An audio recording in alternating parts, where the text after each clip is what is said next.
They don't even know me. Like, this is just my third week there. My bad, my bad. And she was like, I'm your fan. And I'm like, fan? Fan is what you used to call a celebrity.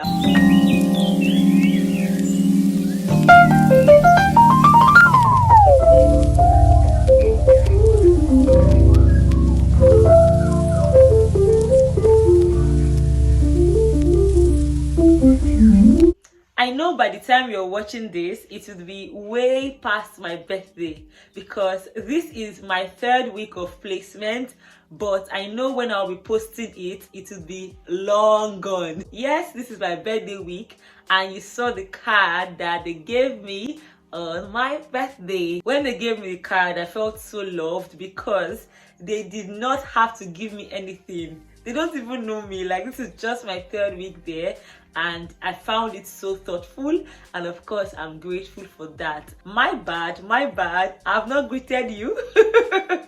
If you're watching me for the first time, hello, my name is Ada, and I'm also known as the Legal Pepe. Do well to follow me on Instagram, and to you my returning subscribers, I am so grateful for you all. You don't know how much. Today I saw one of my subscribers, and the way she hugged me, I'm like, ah, whoa. I felt so good that in my little corner I am making a difference. And she was like, I'm your fan. And I'm like, fan? Fan is what you used to call a celebrity. I'm not a celebrity, so but it was so beautiful because it's easy for me to be in my room and I'm posting out content to people online, forgetting that people online are actually offline. So when I get to see them in person, it kind of gives life to what I am doing. I don't know if you understand what I'm saying. But yeah, shout out to all my subscribers. If you see me on the road, do have to say hi. I'm a shy girl, so most likely I would laugh more than I would talk. So just take it that I am so overwhelmed, and most times I just want to hug you and laugh. Alright, let's start. So as I said earlier, this is my third week of placement, but today we're not going to talk for long because I did not learn so much this week, or maybe I was too focused on planning for my birthday that I did not pay attention to a lot of things, but I don't think I learned so much. But one thing I learned is from a write-up, and the funny thing is I saved the write-up to read to you, and for some strange reasons I cannot find the write-up anymore. So I will just be talking to you about it because it is very important. And in that write-up, the writer talked about the difference between a victim and a survivor. Now we are delving into the realm of violence and abuse. So trigger alert. Now, when a person has been abused or violated, the normal term people would ascribe to them would be victim, because you're a victim of rape, victim of domestic violence, victim of... But in my organization, we are taught to use empowering words like survival, because victim can be quite disempowering, but survival makes them feel like they are progressing away from their abuse or violence. So it's an empowering word. However, this writer made an amazing point about the terms victim and survival. By the way, before I go on, I would love you to tell me which term you feel is most appropriate and why. So now this writer said, people have stopped calling the clients victim and they have moved to calling them survivors because they are trying to be empowering. But what if these clients actually feel like victims and want to be addressed as victims and not survivors? Now that's like a different perspective on these terms, because I would never have thought about the fact that someone who wants to be called a victim.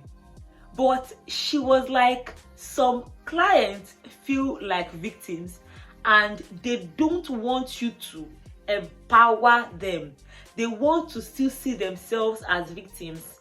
And the writer was saying that there is absolutely nothing wrong in being a victim.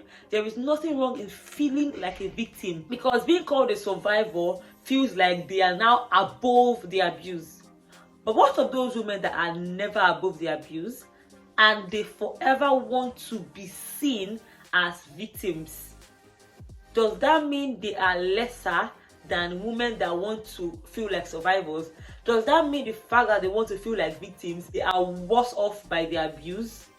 Why do these women need to form to be superior or survivors when in actual fact they feel like victims?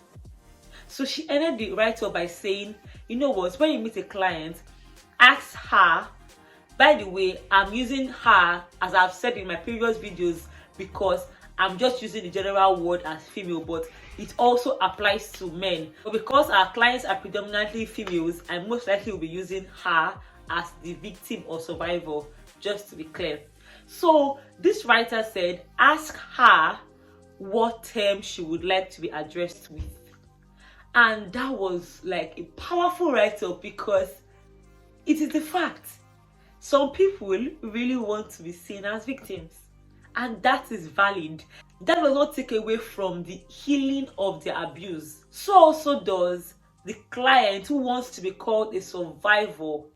That does not mean the fact that she's called a survivor, the abuse was not as big as a victim. I really love that point of view, and I would like to know what you think about that. Because personally, if I'm dealing with any client now, I would read the room to know which one they would actually prefer to be called, and not me overimposing my sense of empowerment by you should be a survivor.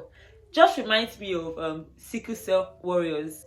When I was younger, we called them sicklers. We called them sickle cell carriers. But when I entered university, I realized that most of them wanted to be called warriors because they are waxing strong despite the sickle cell. So what if a sickle cell carrier does not want to be called a warrior, but a sickle cell maybe victim? That is also valid.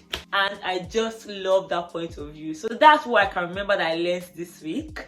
Obviously, the week was quite slow at work because my life was full. That's it for this video. Let me know your thoughts in the comment section. Don't forget to hit the like, subscribe, and bell notification. And I'm going to see you on Wednesday by 6 p.m.